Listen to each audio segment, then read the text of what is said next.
Pharaoh's arrogance ignored God's warnings. This pride plunged Egypt into the darkness of 10 plagues and beyond. Here are those plagues and what followed.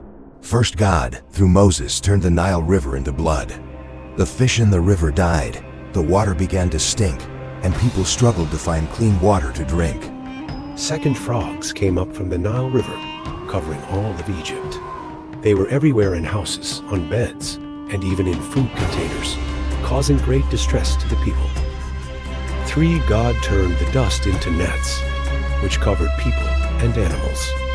This plague caused physical discomfort for the Egyptians, for Egypt was swarmed by large numbers of FLIs. The FLIs spread everywhere, making life difficult and uncomfortable for everyone.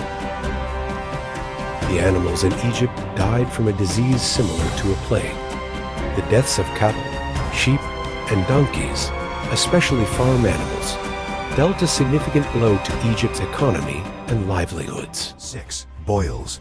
Painful boils afflicted the Egyptians and their animals, even affecting Pharaoh's magicians. But Pharaoh's heart remained hardened, and he refused to free the Israelites. 7. Hailstorm. God sent an unprecedented hailstorm that devastated Egypt's fields, livestock, and crops. Pharaoh begged for relief, but once it stopped, he hardened his heart again. 8. Locusts. Swarms of locusts consumed what remained after the hail, leaving Egypt barren. Pharaoh pleaded, but once the locusts were gone, he again refused to release the Israelites. 9. Darkness. Egypt was shrouded in thick darkness for 3 days, but the Israelites had light.